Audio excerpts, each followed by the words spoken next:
The AIADMK rank and file is perplexed as a senior leader and former minister KA Sengottaiyan made a secret visit to Delhi and met Union Home Minister Amit Shah.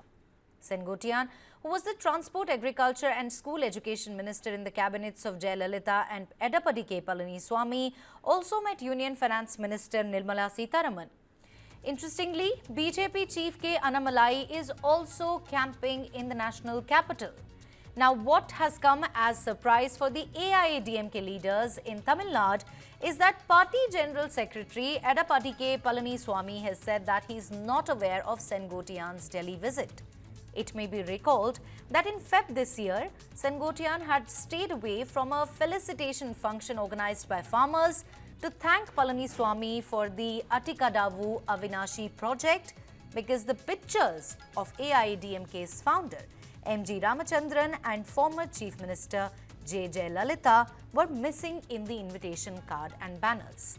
Let's quickly go across to S. Muralidharan, political analyst, who joins me live from Tamil Nadu. Very warm welcome to you, Mr. Muralidharan. I'll start with the basic. What do you really make of KA Sengottaiyan's sudden visit to Delhi? Could this be perhaps a pressure tactic by the BJP? Yeah, most likely, because this was expected also. There's nothing shocking about it, because Sengottaiyan was dissenting for quite some time, and BJP is known for these tactics. And what's really shocking is there was a sea water poll which had come out probably yesterday or the day before, which claims that Stalin is still the preferred chief minister with 27%, followed by Mr. Vijay, the actor Vijay, which is a surprise, and at 18%. 10% was Edappadi and 9% was Annamalai. Now, if they would have given any thought to this, the sea water poll, I don't think BJP will try to poach Sengottaiyan or anyone, because even they stand together, they're still only 19%, vis-a-vis 27% of MK Stalin.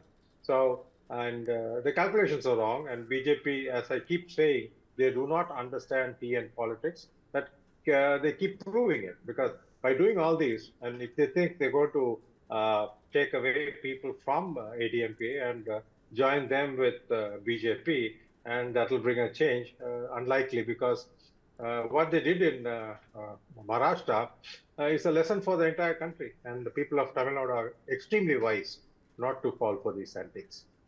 Right. So, would you say that, let me ask you this, do you see a Shiv Sena-like split happening in AIADMK, or is it just political posturing ahead of the 2026 Tamil Nadu Assembly election? It will not. See, the cadres are very clear. It's more than the political party, Edappadi and his teammates, the ministers, etc.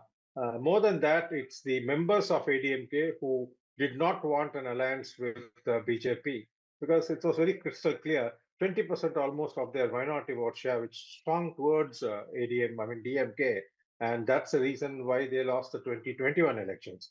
So knowing that, and the difference between ADMK and DMK was only 4%. So even if they would have done away with the BJP alliance, if they stood alone, they would have had 50% of those minority vote, which is around 10%, which would have overtaken that gap of 4%, and they would have been victorious in most of the places. So this is known to the people of the supporters of ADMK and Edappadi and his close associates. So Sengottaiyan or few others also straying away, it's not really going to make a difference. But end of the day, the larger opposition for ADMK is DMK, and to fight them, they need to muzzle up as many parties as they can, but minus the BJP. So that's very clear. So if they align with, let's say, Vijay, there's a good chance they will decimate DMK, but not BJP is not going to gain anything, or even ADMK is not gaining anything by these people shifting, parties. Right. Continue to stay with us. In fact, let me also quickly go across to my colleague Gautam Shankar, who joins me live from Bengaluru, and more on this. Gautam, I'm going to ask you a very straight question, and this is the theme of our special show as well. Is the AIADMK headed for a Shiv Sena-like split? Mr. S. Muralidharan here says that no, it's not going to happen. Good morning, Neha. Good morning, Muralidharan. Nice to see you on News9 today this morning. So, basically, it is a possibility, Neha, because we can't rule it out. Because keep in mind, ahead of Maharashtra elections as well, no one really saw this coming. With Eknath Shinde and Uddhav Thackeray there as well. And compared to the stature of Uddhav Thackeray, no one considered Eknath Shinde to be a prominent leader. So, politics is a game of surprises. You can't really rule it out. But given the kind of developments that we're seeing, a secret meeting happening in Delhi with Amit Shah, another secret meeting happening with Union Finance Minister Nirmala Sitharaman as well. And also the way Sengottaiyan has arranged this trip. He first went by road from Erode to Madurai and then taking a flight to New Delhi to avoid media attention. All this basically is a lot of media gossip right now. But we need to keep in mind, will Sengottaiyan really make a difference in the 2026 assembly elections? The broad answer may be seen as no, because he hasn't been an influential leader. He hasn't been as visible as Edappadi Palaniswami or OPS in that regard as well. But keep in mind that Sengottaiyan is a prominent leader. He has been with the AIADMK since its inception in 1972. He has worked with the likes of MGR, and he's worked around the electoral campaigns of Jayalalitha. He is known for his organizational skills as well. And also keep in mind that he comes from the influential Gounder community, which is what the Edappadi Palaniswami belongs to as well. So these are some of the aspects we do need to keep in mind without really reading too much into it at this point of time. But keep in mind that the way Amit Shah is working right now, he knows that in Tamil Nadu, BJP will not get a strong foothold of any sort without stitching up alliances. And he has opened multiple channels to ensure that ADMK, in one way or another, comes and becomes a part of this NDA alliance. Because in Tamil Nadu, it's despite the efforts made by Annamalai, the way the BJP is being seen there is it's not it's making a lot of noise, but will it really translate towards? It may not be possible without setting up really big alliances. And ADMK is crucial, the way Amit Shah sees it, and the way I'm seeing it as well, that he's opening multiple channels to ensure that ADMK, in one way or other, becomes a part of this alliance here as well, Neha. Right. And coming to you, Mr. Muralidharan, Amit Shah is said to have given an hour's audience to a sulking Sengottaiyan, who has been upset with Palaniswami, and also is said to have discussed the poll prospects of an NDA alliance comprising AIADMK. Let me ask you this, is there a larger message in Amit Shah giving granting an hour-long meeting to Sengottaiyan? See, Neha, what was said and done, we know the way in which BJP bullies their partners and try to, threaten them with, their own machinery like ETIT to get them into the fold. But a recent data which was submitted to the parliament, since 2015, the ED has filed cases against MPs and MLA to the tune of 193 cases. And how many people have been convicted? Only 2, which means only just 1% or just over a percent. So people have understood Mr. Edappadi has been very tough. Even the last negotiation, it took place something like... Coming to you, Gautam, do tell us how strong is Sengottaiyan's base within AIADMK? Does he have sort of enough clout to challenge Palaniswami? Talking about clout of Sengottaiyan, it's not that he has a fan base or a religious following that Edappadi Palaniswami commands within the ADMK. But what he does have is loyalty to the ADMK. What he does have is history, legacy. And that is something that remains to be seen if the party cadres and MLAs will decide to rally behind, if indeed these talks have happened and Sengottaiyan managed to become a part of the India alliance. Because keep in mind that the way Tamil Makkal vote, and it's very unlike any other elections that we see in any other part of the country. There's a sentiment attached to it. They identify with the leaders. And also keep in mind that for several elections, we've seen this pattern of heavy anti-incumbency as well.